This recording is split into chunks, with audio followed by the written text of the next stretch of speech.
The vivid example which Prabhupada mentions in the purport is of Prahlad Maharaj, which is a brilliant example demonstrating how one can benefit one's departed ancestors by performing devotional service to Krishna. Hiranyakashipu considered Lord Vishnu his own enemy, and he was always thinking how to kill Vishnu.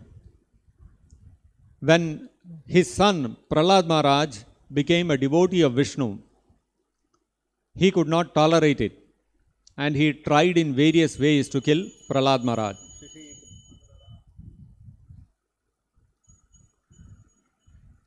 By doing this, Hiranyakashipu offended a great devotee, Prahlad Maharaj.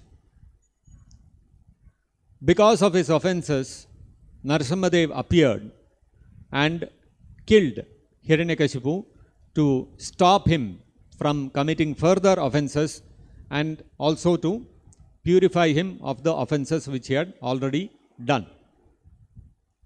After vanquishing Hiranyakashipu, Narasimhadev asked Prahlad Maharaj, I want to give you some benediction. Please tell me what boon can I give you? Prahlad Maharaj replied, O my Lord, please do not treat me like a merchant. I did not render devotional service to you, seeking some boon in exchange. Just like merchants or commercial people, whenever they engage in any transaction, they are expecting some profit out of that transaction.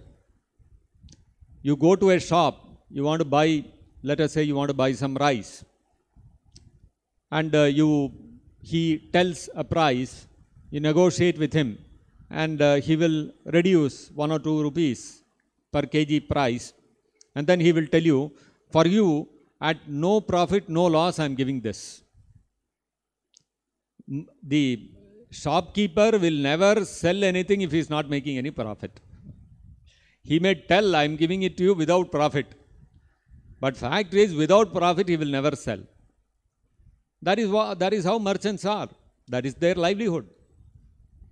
They will not engage in any transaction unless it yields some profit. Prahlad Maharaj told Narasimhadev, please don't treat me like that.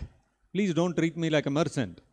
I did not render devotional service to you thinking that I'll get some big boon in exchange. I don't want anything. I've seen in front of my eyes, Hiranyakashipu, my father, was such a powerful personality. He had conquered the entire universe. All the devatas used to fall at his feet. They used to tremble when he would raise his eyebrows. Such was his prowess. And all that prowess, all that opulence, all that strength, all that fame, everything that he possessed, in 1 second, you finished it. Over. Now he is no more. Everything gone. All his prowess, fame, everything is finished. His occupation of the throne of ruling over the entire universe, everything is finished in 1 second. You finished it off. What is the use of all these things? I don't want any of these things. But then when Narasimhadev kept insisting, then Prahlad Maharaj said, okay, I don't want anything for myself because you are asking me. If at all you want to give me any boon, my request is that you please liberate my father.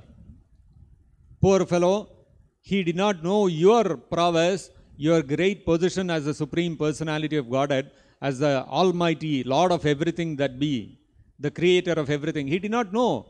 And because of that, he committed many offences at your lotus feet. And he also committed many offences towards me because I was a devotee of yours. Please forgive all those offences.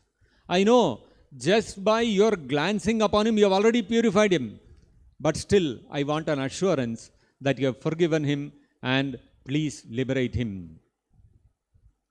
To which Narasimhadev replied, Prahlad, you are asking me to liberate your father, but what is the reality?